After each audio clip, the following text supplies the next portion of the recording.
सर्वांना जय भीम। आज बहुजन संघटक पेजवरती आयोजकांनी मला बोलण्यासाठी विषय दिलेला आहे। सध्या जे ग्वालियर प्रकरण आहे, ग्वालियरच्या हायकोर्टाच्या परिसरामध्ये डॉक्टर बाबासाहेब आंबेडकरांच्या पुतळ्याला विरोध होत आहे। त्या प्रकरणासंदर्भामध्ये मी लाईव्ह बोलण्यासाठी आलेलो आहे। बहुजन संघटकचे आभार की त्यांनी हा विषय बोलण्यासाठी दिला आणि मला बोलण्याची संधी दिली। मुळात आपण काही गोष्टी समजून घेतल्या पाहिजे की मध्य प्रदेशमध्ये जे ग्वालियर आहे, ग्वालियरला हायकोर्टाचं बेंच आहे, खंडपीठ आहे। मुख्य बेंच जबलपूरला आहे आणि 2 खंडपीठ आहेत, एक ग्वालियरला आणि दुसरं इंदोरला। ग्वालियरमध्ये फेब्रुवारी महिन्यामध्ये काही वकिलांनी हायकोर्टाच्या मुख्य जजकडे मागणी केली की आम्हाला बाबासाहेब आंबेडकरांचा पुतळा बसवायचा आहे किंवा तो बसवला पाहिजे। आणि त्यानंतर त्याच्यावर एक कमिटी बसवण्यात आली आणि कमिटीनं निर्णय दिला की बाबासाहेब आंबेडकरांचा पुतळा बसवला पाहिजे। त्यासाठी पुतळा बनविण्यासाठी 2 लाख रुपये देण्यात आले। म्हणजे पुतळा बनविण्याची प्रक्रिया सुरू झाली आणि जसंही बाबासाहेबांच्या पुतळ्याचा विषय तिथं सुरू झाला, तिथल्या काही लोकांनी विरोध सुरू केला। जे बार असोसिएशन आहे त्यांनी तो विरोध सुरू केला आणि विरोध करून बाबासाहेबांच्या पुतळ्याला आमचा विरोध आहे हे जाहीर त्यांनी बोलण्यास सुरुवात केली। आता मूळ मुद्दा हा आहे की बाबासाहेबांच्या पुतळ्याला जसाही त्यांनी विरोध केला आणि नंतर हे प्रकरण आज संपूर्ण देशभरामध्ये मे महिन्यामध्ये आणखी ते स्फोटक वातावरण झालेलं आहे। त्या लोकांचं पहिल्यांदा हे म्हणले की रीतसर परवानगी घेतल्या नाही। मुळात हायकोर्टाच्या जो मुख्य जज आहे, जजची परवानगी आहे। 2 नंबरचा मुद्दा आहे की PWD जे डिपार्टमेंट आहे, त्या PWD डिपार्टमेंटनं तिथं पुतळ्याचा जो बेस आहे तो बेस बनवलेला आहे। म्हणजे परवानगी नाही तर PWDच्या डिपार्टमेंटच्या लोकांनी तिथं बेस का बनवला ज्याच्यावर पुतळा उभा करायचा आहे? याचा अर्थ होतो की ती परवानगी आहे आणि PWDचे लोक हायकोर्टाच्या परिसरामध्ये येऊन बेस बनवतात पुतळ्यासाठी विदाऊट परवानगी। त्याची जर मान्यताच नाही, पुतळ्याला परवानगीच नाही हायकोर्टाची, तर PWDचे लोक जे की सरकारी लोक आहेत, इंजिनियर लोक, PWDच्या लोकांनी तिथे येऊन ती करायलाच नाही पाहिजे। याचा अर्थ काय? ते जे आरोप करत आहेत की त्या पुतळ्याला परवानगी नाही, हा सरळ खोटा प्रचार आहे। PWDने तिथं बेस उभा केला आहे आणि हायकोर्टाच्या परिसरामध्ये जर हे सगळं सुरू आहे तर याचा अर्थ होतो की याला परवानगी मिळालेली आहे। त्याच्यानंतर त्यांनी दुसरा मुद्दा उपस्थित केला विरोध करणाऱ्या वकिलांनी की नाही त्याच्यामध्ये सर्वांचं बहुमत नाही। आता बहुमताचा मुद्दा आहे, पुतळा उभा करायचा का नाही उभा करायचा हे काही बार असोसिएशनचा एरिया नाही आहे। तो हायकोर्टाचा निर्णय राहू शकतो, तो प्रशासनाचा निर्णय राहू शकतो। हायकोर्टाचं जे प्रशासन आहे ते प्रशासन निर्णय घेईन ना। बार असोसिएशनच्या एरियामध्ये थोडीच पुतळा उभा करत आहेत आणि बार असोसिएशनच्या किंवा वकिलांच्या परवानगीने कुठं पुतळा लागतो का? सुप्रीम कोर्टामध्ये आज पुतळा आहे, बाबासाहेब आंबेडकरांचा सुप्रीम कोर्टामध्ये पुतळा आहे आणि सुप्रीम कोर्टामध्ये पुतळा उभा करत असताना काही सुप्रीम कोर्टाच्या सगळ्या वकिलांचं काही जनमत घेतलं होतं का? आणि बहुमताने नंतर तो पारित झाला का पुतळा उभा करायचा निर्णय हा प्रशासनाचा असतो आणि राष्ट्रपतींच्या हस्ते, भारताच्या राष्ट्रपतींच्या हस्ते सुप्रीम कोर्टामध्ये जर पुतळा आहे तर ग्वालियरच्या हायकोर्टामध्ये पुतळा उभा केला जाऊ शकतो। आणि हायकोर्टाच्या प्रशासनानं लिखित स्वरूपामध्ये दिलं की सुप्रीम कोर्टामध्ये बाबासाहेब आंबेडकरांचा पुतळा आहे, त्यामुळं ग्वालियरच्या हायकोर्टामध्ये सुद्धा पुतळा उभा केला जाऊ शकतो। जे लोक विरोध करत आहेत त्याला इग्नोर करा असं 21 एप्रिलला हायकोर्ट प्रशासनानं म्हटलेलं आहे। याचा अर्थ आहे की हायकोर्ट प्रशासनाची मान्यता आहे, परंतु त्याला विरोध करणार। जसाही बाबासाहेब आंबेडकरांची तिथं मूर्ती आणली गेली, मूर्ती आणल्यानंतर तिथं तीव्र विरोध सुरू केला। ज्या लोकांनी विरोध सुरू केला, बार असोसिएशनचा जो त्यांचा नेता आहे, त्या वकिलांचा जो विरोध करत आहे, तो पाठक असेल, शर्मा असतील, शुक्ला असतील, पांडे असतील, हे लोक विरोध करत आहेत आणि बाबासाहेबांच्या पुतळ्याला प्रचंड विरोधात आहे। त्यांचं म्हणणं आहे की मग परवानगीचा आहे तर आम्ही रामाचा पुतळा उभा करू। रामाच्या नावानं घोषणा दिल्या जात आहेत आणि बाबासाहेबाच्या पुतळ्याला विरोधात आहे। आता हे का घडत आहे? याचं हे कारण आहे, पुतळ्याचा मॅटर नाही आहे, हे वैचारिक संघर्ष आहे। जे लोक विरोध करत आहेत त्यांचे आडनाव जरी बघितले तुम्ही, पाठक असेल, पांडे असेल, शुक्ला असेल, या लोकांचे वाढनावं जरी बघितले तर तुमच्या लक्षात येईल की हे सर्व लोक ब्राह्मण जातीचे लोक आहेत आणि ब्राह्मणांना बाबासाहेबांची ॲलर्जी आहे. किती ॲलर्जी आहे की बाबासाहेबांचा ग्वालियरला पुतळा बसला नाही पाहिजे यासाठी ब्राह्मण लोक तिथं तीव्र विरोध चालू आहे. 2 गटामध्ये ते लोक हाणामारीवर उतरलेले आहेत, पण बाबासाहेबांचा पुतळा नको आहे त्यांना. बाबासाहेबांची ॲलर्जी आहे, कारण बाबासाहेबांचा जो विचार आहे या ब्राह्मणवादाला गाडणारा विचार आहे. बाबासाहेबांनी इक्वॅलिटी, फॅटर्निटी, लिबर्टी सांगितलेला आहे. ब्राह्मण धर्म जो सांगतो हा इक्वॅलिटीच्या विरोधात आहे. ब्राह्मण धर्मानं जातीव्यवस्था निर्माण केली, वर्णव्यवस्था निर्माण केली, स्त्रियांना गुलाम केलं आणि बाबासाहेब आंबेडकरांनी हे सगळं मोडीत काढायचा प्रयत्न केलेला आहे. जातीव्यवस्थेला सुरुंग लावलेला आहे. जातीव्यवस्था नष्ट झाली पाहिजे ही भूमिका बाबासाहेबांची आहे. बाबासाहेब आंबेडकरांची ही जी भूमिका आहे ह्या भूमिकेला बाबासाहेबांच्या विचारांची त्यांना ॲलर्जी आहे. ब्राह्मण धर्म सांगतो की असमानता असली पाहिजे, बाबासाहेब सांगतात समानता असली पाहिजे. ब्राह्मण धर्म सांगतो गुलामी असली पाहिजे, बाबासाहेब आंबेडकर म्हणतात सर्व प्रकारच्या गुलामगिरीतून मुक्ती असली पाहिजे, लिबर्टी असली पाहिजे. फ्रीडम नाही, लिबर्टी. फ्रीडम आणि लिबर्टीमध्ये सुद्धा मूलभूत फरक आहे. फ्रीडम म्हणजे फक्त राजनैतिक स्वातंत्र्य. 15 ऑगस्टला जे मिळालं ते राजनैतिक स्वातंत्र्य आहे. बाबासाहेब आंबेडकरांनी लिबर्टी शब्द वापरलेला आहे. लिबर्टीचा अर्थ होतो सर्व प्रकारच्या गुलामगिरीतून मुक्ती. शैक्षणिक गुलामगिरी, सामाजिक गुलामगिरी, धार्मिक गुलामगिरी, राजकीय गुलामगिरी, आर्थिक गुलामगिरी, कल्चरल सांस्कृतिक गुलामगिरी, सर्व प्रकारच्या गुलामगिरीतून मुक्ती म्हणजे लिबर्टी. बाबासाहेब आंबेडकर लिबर्टी म्हणतायत. त्यामुळं आपण 15 ऑगस्टसाठी जे लढले त्यांना म्हणतात फ्रीडम फायटर. बाबासाहेबांनी शब्द लिबर्टी वापरलेला आहे. We are liberty fighter. आपल्याला स्वातंत्र्य पाहिजे, सर्व प्रकारच्या गुलामगिरीतून मुक्ती पाहिजे. आणि ब्राह्मणांनी काय केलेलं आहे, ब्राह्मण धर्म सर्व प्रकारची गुलामगिरी आपल्यावर लादतो. सामाजिक गुलामगिरी, शैक्षणिक गुलामगिरी, सांस्कृतिक गुलामगिरी, राजकीय गुलामगिरी, धार्मिक गुलामगिरी, सगळ्या प्रकारच्या आर्थिक गुलामगिरी, सगळ्या प्रकारची गुलामगिरी बाबासाहेब सर्व गुलामगिरी ठोकरीने उडवतात. आणि लिबर्टीची भाषा बाबासाहेबांची आहे. ही ब्राह्मणांच्या धर्माला सर्वात मोठं चॅलेंज आहे बाबासाहेबांचा विचार. बाबासाहेब इक्वॅलिटी, फॅटर्निटीची गोष्ट बोलतायत बाबासाहेब. फॅटर्निटी म्हणजे काय, स्त्री आणि पुरुषामधला समभाव, बंधुभाव नव्हे. फक्त बंधुभाव हा फक्त बंधू हा पुरुष असतो, पुरुषामधला समभाव. बंधुभावाला इंग्रजीमध्ये ब्रदरहूड म्हणतात. बाबासाहेबांनी फॅटर्निटी शब्द वापरलेला आहे. आणि फॅटर्निटी म्हणजे बुद्धिझममध्ये त्याला एक शब्द आहे, मित्रता, मैत्री. बंधुभाव त्याचं ट्रान्सलेशन होत नाही. बाबासाहेबांचा हा जो विचार आहे इक्वॅलिटी, फॅटर्निटी, लिबर्टीचा, हा विचार हा ब्राह्मण धर्माच्या विरोधातला विचार आहे. हा लोकांना समानता आणणारा विचार आहे. आणि त्यामुळं बाबासाहेबांची ॲलर्जी आहे. ब्राह्मण लोकांबद्दल ॲनिलेशन ऑफ कास्टमध्ये बाबासाहेब आंबेडकर म्हणतात ब्राह्मण लोक आपला मेंदू कसा वापरतात, एखादी वैश्या जसं आपलं शरीर वापरते तसे ब्राह्मण लोक आपला मेंदू वापरतात. ब्राह्मणांनी जातीव्यवस्था हजारो वर्ष जिवंत ठेवली कारण त्यांना ती फायद्याची आहे. त्यामुळे पाठक असेल, पांडे असेल, हे लोक विरोध का करतायत, कारण ह्यांचा जो गड आहे, हा जो ब्राह्मणांचा जो जातीव्यवस्था गड आहे, या गडाला सुरुंग लावण्याचं काम बाबासाहेबांनी केलेलं आहे. ॲनिलेशन ऑफ कास्टमध्ये बाबासाहेब स्पष्टपणे म्हणतात की जातीव्यवस्था हा किल्ला आहे आणि ज्यावेळेस तुम्हाला हा किल्ला पाडायचा असेल त्या किल्ल्याचं संरक्षण करणारी एक फौज आहे, त्यांचं नाव आहे ब्राह्मण. ब्राह्मण लोक त्या किल्ल्याचं रक्षण करायला येतील. याचा अर्थच आहे जो कोणी जातीव्यवस्था नष्ट करायला जाईल त्याचा पहिला मुकाबला, त्याची पहिली फाईट ब्राह्मणासोबत होणार. त्यामुळे ब्राह्मण लोकांना बाबासाहेब आंबेडकरांची एवढी मोठी ॲलर्जी आहे. हा जो त्यांच्या म्हणजे कांद्या कसा असतो, कांद्यामध्ये पातीमध्ये पात असते, म्हणजे त्या थरामध्ये थर असतो. कांद्याचा जर तुम्ही कांदा कापल्यानंतर लक्षात येतं ब्राह्मणाच्या मेंदूमध्ये मेंदू असतो, त्या मेंदूत आणखी एक मेंदू असतो. त्यामुळं देशभरामध्येच जे राजस्थान आहे, राजस्थानच्या हायकोर्टासमोर मनूचा पुतळा आहे.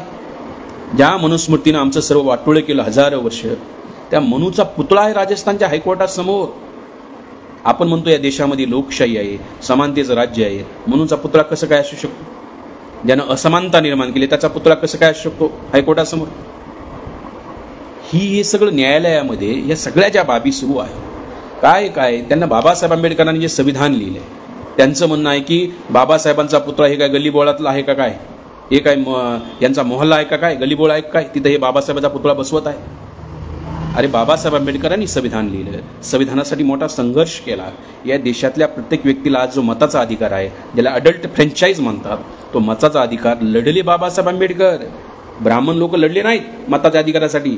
ब्राह्मणांनाही आणि ब्राह्मणांच्या महिलांनाही आज जो मताचा अधिकार मिळालेला आहे त्यासाठी बाबासाहेब आंबेडकर झगडले. राऊंड टेबल कॉन्फरन्समध्ये बाबासाहेबांनी भूमिका मांडलेली आहे की कोणाला मताचा अधिकार असावा. जो कोणी अडल्ट फ्रँचाईज, जो कोणी त्याकडेच 21 होतं, आज 18 आहे, जो कोणी 18 वर्षाचा वयाचा पुढील व्यक्ती असेल त्याला मताचा अधिकार असेल. आज भारतातल्या सर्व लोकांना मताचा अधिकार बाबासाहेबांमुळे. आणि ज्या हायकोर्ट असेल, सुप्रीम कोर्ट असेल, हे कशावर उभा आहे? हे भारतीय संविधानावर उभा आहे ना. आणि संविधानाचे निर्माते आहेत, संविधानाचे जे निर्माते आहेत बाबासाहेब आंबेडकरांची ॲलर्जी वकिलां, हे कसले वकील आहे? पाठक वकील हा कसला वकील आहे? पांडे हा वकील कसा आहे? शुक्ला हा काय वकिली करतात? हे किती जातीय भावनेनं हे ओतप्रत बसलेले आहे. आज 2025 चालू आहे. ज्या बाबासाहेब आंबेडकरांना शाळेच्या बाहेर बसून शिकावं लागलं, आज ही 2025 मध्ये सुद्धा यांचा माज उतरत नाहीये. हे माजलेले लोक आहेत. हे सांगून सुधारणारी अवलादी नाहीत. यांचं प्रबोधन होईल अशी हा अवलादी नाही आहेत. यांचा हा माज उतरावा लागेल. यांना बाबासाहेबांची प्रचंड ॲलर्जी आहे. बाबासाहेब जमत नाही. तिथं घोषणा देत आहेत, श्रीरामाच्या नावानं घोषणा चालू आहेत. याचा अर्थ काय? यांना बाबासाहेबांची ॲलर्जी किती आहे हे वैचारिक वाद आहे, हे लक्ष समजून घ्या. बाबासाहेबाबद्दल प्रचंड अफवा पसरवायच्या. बाबासाहेबांना संविधान लिहिलंच नाही, ते BN रावनं लिहिलं. पहिला मसुदा BN रावनं लिहिला आणि मग नंतर बाबासाहेब आंबेडकरांनी हे केलं, लिहिलं ना. BN रावनं पहिला मसुदा संविधान सभेमध्ये, ते आहे ना, हा इतिहास आहेच ना. मग का मान्य नाही झाला? BN रावनं, तुमच्या ब्राह्मण BN रावनं जो मसुदा लिहिला, त्या ब्राह्मण BN रावनं लिहिलेल्या मसुद्याला संविधान सभेनं मान्यता का नाही दिली? तुमचं एवढं टॅलेंट आहे तर मान्य का नाही झालं? अरे तुम्ही काय जरी लिहिला असाल त्याच्यानंतर बाबासाहेबांना लिहावं लागलं ना, त्याच्यावर संशोधन करावं लागलं ना. तुम्ही लिहिलेल्याला फायनल का नाही करण्यात आलं? हा प्रश्न आहे. एवढंच नाही, संविधान काय आहे? संविधान म्हणजे त्या काळातला कायदाच आहे ना. जो सेकंड इंडिया ॲक्ट 1935 काय आहे? ते संविधान आहे. ते का नाही मान्य झालं?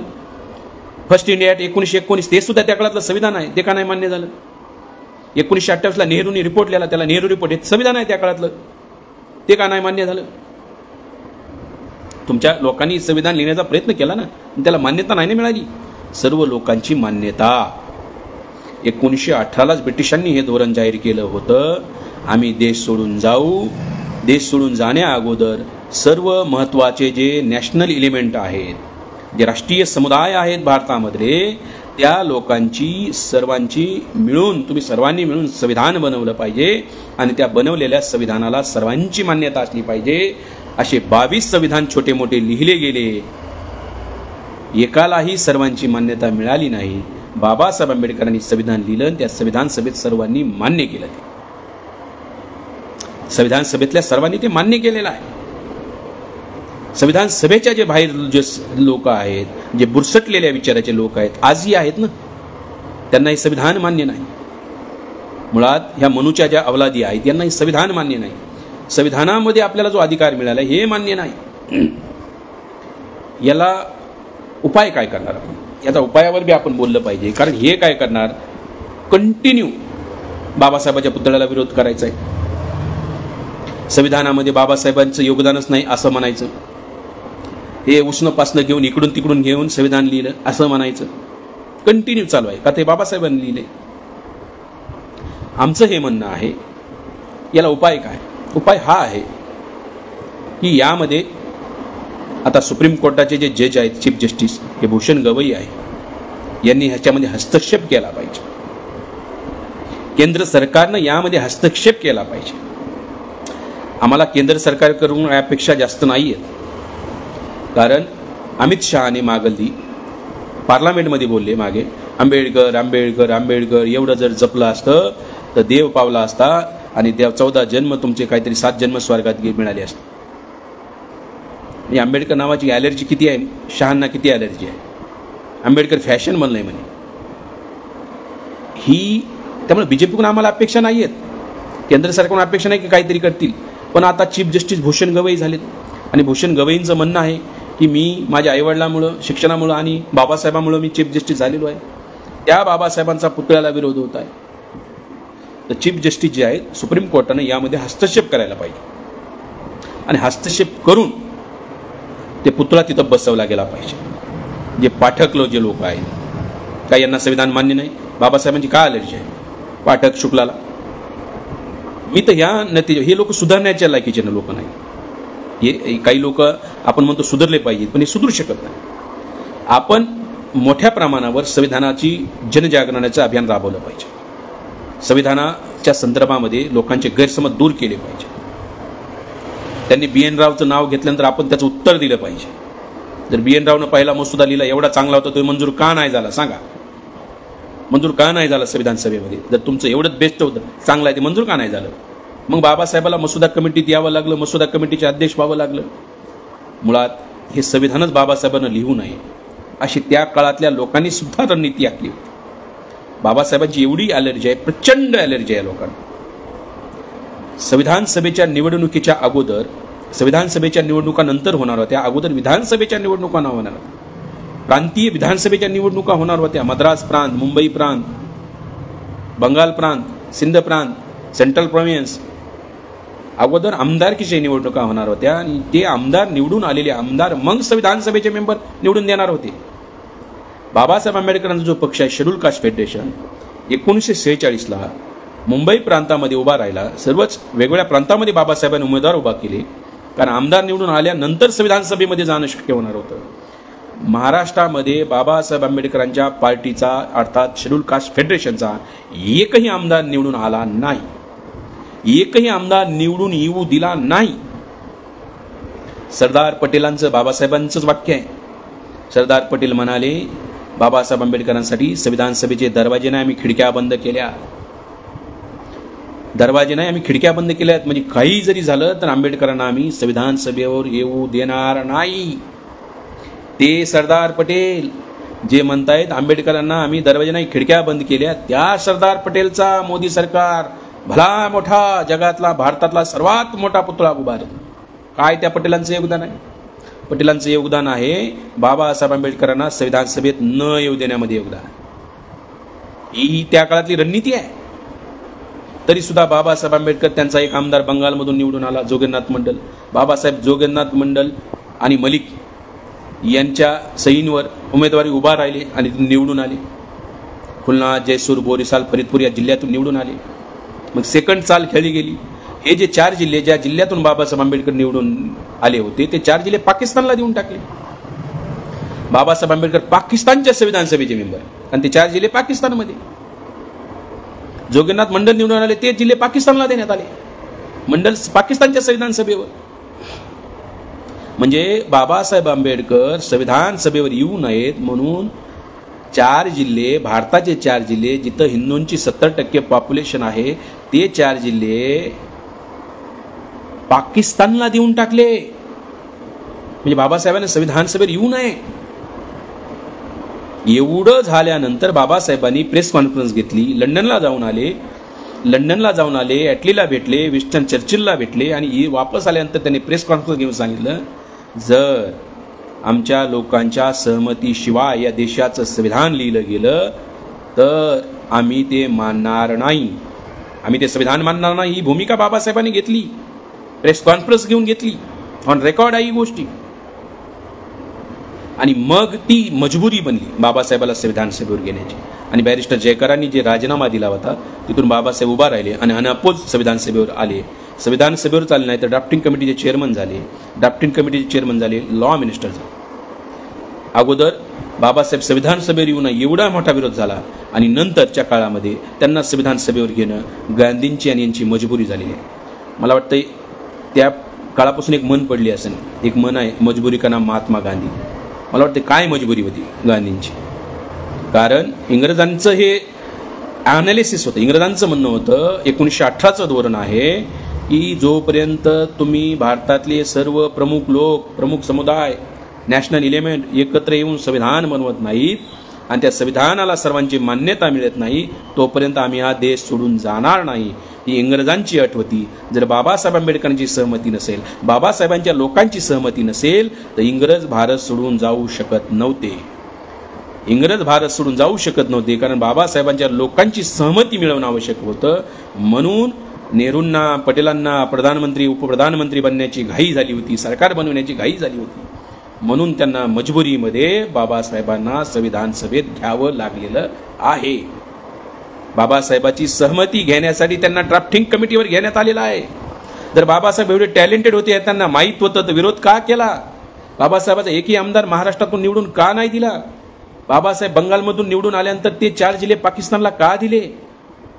ही प्रचंड हा जो इतिहास आहे, हा सर्व इतिहास आपल्या लोकांच्या विरोधातला आहे, बाबासाहेबांच्या विरोधातला आहे. आणि हे सगळं करून बाबासाहेबांनी संविधान लिहिलेलं आहे. संविधान सभेला बाबासाहेबांनी अगोदर मेमोरंडम दिलं होतं. त्याचं नाव आहे स्टेट अँड मायनॉरिटी, जे पुस्तक रूपात उपलब्ध आहे. त्या स्टेट अँड मायनॉरिटी वाचा. बाबासाहेबांनी आपल्या समाजासाठी, आपल्या लोकांसाठी काही हक्क अधिकार मागितलेले आहेत. त्याला कॉन्स्टिट्यूशनल प्रोव्हिजन्स म्हणतात. बाबासाहेबांचे जे समग्र लिटरेचर आहे, जे महाराष्ट्र सरकारनं प्रकाशित केलं आहे, 23 खंड प्रकाशित केलेत, त्या 23 खंडातलं जे आम्ही एकत्रीकरण केलेलं आहे, काही राईट्स आपल्याला मागितले बाबासाहेबांनी. जसं स्टेट अँड मायनॉरिटीमध्ये काही राईट्स मागितले, एनेशन ऑफ कास्टमध्ये काही मागितलेले आहेत, काही थॉट्स ऑन लिंग्विस्टिक स्टेट या पुस्तकात बाबासाहेबांनी मागितलेले, त्याचे आम्ही एकत्रित केलं. सध्या ती बेरीज जवळपास 70 हक्क अधिकार आहेत, ते ज्याला कॉन्स्टिट्यूशनल प्रोव्हिजन्स म्हणतात. सोप्या भाषेमध्ये मी म्हणतोय हक्क अधिकार. 70 हक्क अधिकार बाबासाहेबांनी मागितले. त्याच्यातले 44 हक्क अधिकार स्टेट अँड मायनॉरिटीमध्ये आहेत, मागितले संविधान सभेला आपल्यासाठी. किती आले ते अधिकार? 70 पैकी फक्त 7 अधिकार संविधानात आलेले आहेत आपल्याला. 63 अधिकार आपल्याला संविधानात आलेले नाही. बाबासाहेब आंबेडकर जे नानकचंद्र तुला म्हणत होते, रथ मी इथपर्यंत आणलेला आहे, तुमच्याच्यानं रथ पुढं घेऊन जाणं शक्य नसेल तर मागं जाऊ देऊ नका.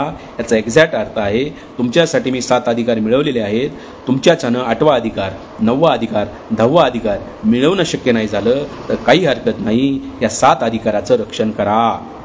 हे बाबासाहेबांचं म्हणणं आहे. आंबेडकर चळवळ काय आहे? 7 अधिकाराचं रक्षण करून राहिलेल्या 63 अधिकारासाठी संघर्ष करणं ही आंबेडकर चळवळ आहे.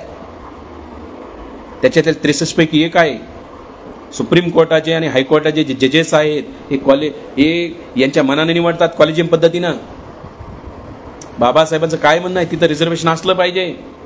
जर रिझर्वेशन असतं तर हायकोर्टामध्ये, त्या ग्वालियरच्या हायकोर्टात आपले जज असते, सुप्रीम कोर्टात मोठ्या संख्येनं आपले जज असते, परंतु कॉलेजियम पद्धतीमुळं तिथं रिझर्वेशन नाही आहे. 63 पैकी एक या रिलेटेड मागणी आहे. हायकोर्टामध्ये, सुप्रीम कोर्टामध्ये, न्यायालयामध्ये रिझर्वेशन असलं पाहिजे, पण तिथं ते नाही आहे. तुम्ही IAS कसा निवडता? UPSCद्वारे निवडता. ऑल इंडियाची सर्व्हिस कमिशन आहे तुमच्याकडे, त्याच्याद्वारे तुम्ही IAS IPS निवडता. ते ज्युडिशरी कमिशन नेमा ना ऑल इंडियाचं, आणि त्याद्वारे एक्झाम घ्या, आणि एक्झाम घेऊन त्यांना तुम्ही जज करा ना. तुम्ही एक्झाम घेत नाही, इंटरव्ह्यू घेत नाही, डायरेक्ट हायकोर्टात जज. 10 वर्ष प्रॅक्टिस तुमचा माणूस डायरेक्ट हायकोर्टात जज होतो. नंतर सुप्रीम कोर्टात तुम्हाला वाटेल त्याला घेता तुम्ही. तर ह्या ज्या बाबी आहेत, ह्या गंभीर बाबी आहेत. या 63 पैकी एक सांगतोय मी. तर बाबासाहेब आंबेडकरांना विरोध झाला, प्रचंड विरोध झाला, आणि यांना जे 7 अधिकार जे मिळालेले आहेत, हे 7 अधिकार आपल्याला संविधानात आहेत. जसं रिझर्वेशन इन सर्व्हिसेस आहे, रिझर्वेशन इन एज्युकेशन आहे, SC/ST कमिशन आहे, हे आपल्याला मिळाले संविधानामध्ये. परंतु संविधानामध्ये जे मिळाले ते सुद्धा यांना द्यायचं नाही. प्रायव्हेटायझेशननं काय केलं? आरक्षण आमचं संपवलं. आम्हाला जे संविधानात 7 अधिकार मिळाले तुम्ही ते संपवले ना. EVM आणून आमचा वोटचा अधिकार तुम्ही संपवला, वोटचा अधिकार सुद्धा संपवला. एवढं कशाला? आर्टिकल आपण जे 17 आहे, ॲबलिशन ऑफ अनटचेबिलिटी, अहो त्याची अंमलबजावणी करायला तुम्हाला 89 उजडलं. SC/ST ॲट्रॉसिटी प्रिव्हेन्शन ॲक्ट 39 वर्ष लागले. 89ला तुम्ही कायदा केलात. म्हणजे समजा एखाद्या दिवशी 26 जानेवारीला संविधानाने सांगितलं की मूलभूत अधिकार आहे, अस्पृश्यता आम्ही कायदा नष्ट करत आहोत, 26 जानेवारी 1950लाच, आणि त्याच्या दुसऱ्या दिवशी 27 जानेवारीला जर एखाद्यासोबत अस्पृश्य व्यवहार झाला, काय होती यंत्रणा? यंत्रणाच नाही ना. तुम्हाला ती यंत्रणा बनवाय 39 वर्ष लागत आहेत. आर्टिकल 17ला इम्प्लिमेंट करायला तुम्हाला 39 वर्ष लागत आहेत. ही किती खेदाची बाब आहे. म्हणजे संविधानामधल्या गोष्टी अंमलबजावणी करायला वेळ लागतोय. आर्टिकल 340 92 उजडलेत. 16 नोव्हेंबर 1992ला सुप्रीम कोर्टात जजमेंट दिले आर्टिकल 340 बद्दल, आणि तेव्हा ओबीसीना आरक्षण लागू झाले. सुप्रीम कोर्टात जजमेंट नंतर आर्टिकल 340 लागू करायला 42 वर्ष उजडलेत. या ज्या गंभीर बाबी आहेत, आम्हाला जे संविधानात दिलं हे त्यांना मान्य नाही. आज आपण अशा युगामध्ये आहोत, अशा काळामध्ये आहोत. संविधानामधले हक्क त्यांनी आपले संपवलेले आहेत. त्यांना मान्य नाही, संविधान मान्य नाही, बाबासाहेब मान्य नाही. अशा गंभीर वळणावर आपण आहोत. त्यामुळं संविधान वाचवणं हे आपलं कर्तव्य आहे. संविधानाचा प्रचार प्रसार करणं आपलं कर्तव्य आहे.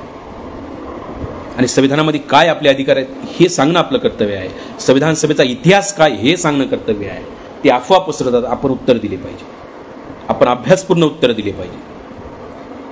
कारण बाबासाहेबांच्या मृत्यूनंतर बाबासाहेबांच्या सहकार्याने एक गोष्ट बोलली होती की dead Ambedkar more dangerous than live Ambedkar. मृत आंबेडकर, मृत्यू पावलेले आंबेडकर हे डेंजरस आहे. आज बाबासाहेब जिवंत नाही, तरीही त्यांना एवढी भीती काय बाबासाहेबाच्या मूर्तीची. बाबासाहेबांची मूर्ती बसवायची नाही, कारण बाबासाहेबांची मूर्ती नसते. तो विद्रोह आहे, तो समतेचा विद्रोह आहे, ती स्वातंत्र्याची भूक आहे. बाबासाहेब जिथं असतात तिथं समता, स्वातंत्र्य, बंधुभाव, इक्वॅलिटी, फ्रेटर्निटी, जस्टिस या भावना आहेत. आणि या भावना बाबासाहेब ज्यावेळेस येतात, बाबासाहेबांची मूर्ती राहत नाही. तो विद्रोह आहे, ब्राह्मणांच्या छातीवर आहे तो विद्रोह. तुमची हजारो वर्षाची व्यवस्था मोडीत काढत आहोत आम्ही. आम्हाला तुमची गुलामी मान्य नाही, आम्हाला तुमची व्यवस्था मान्य नाही. हे शुक्ला, शर्मा, पांडे गेले उड्यात. तुम्ही कितीही विरोध करा, बाबासाहेबांचा पुतळा तिथं बसणार. ग्वालियरच्या तिथं बाबासाहेबांचा पुतळा बसणार. विरोध कितीही झाला तरीही बसणार. कारण बाबासाहेबांचा विचार जो आहे हे वाढत आहे. आता हे कमी तुम्ही कितीही प्रयत्न करा मूर्ती अडवायचा, तुम्ही मूर्ती अडवाल. बाबासाहेबांच्या मूर्ती नाही. तो विचार बाबासाहेबांचा गाव पातळीवर जात आहे, मोठ्या प्रमाणावर जात आहे. आज बाबासाहेबांचे भारतामध्ये नाही तर जगामध्ये सर्वात जास्त पुतळे बाबासाहेबांचे. तुम्ही एका पुतळ्याला काय विरोध करताय? अरे गावोगावी पुतळे उभारणं सुरू आहे, तालुक्याला पुतळे उभारणं चालू आहे, प्रत्येक जिल्ह्यात पुतळे आहेत आणि आमच्या घरामध्ये मूर्ती आहे. बाबासाहेबाला तुम्ही हायकोर्टात विरोध करता, पण गावागावामध्ये काय करा?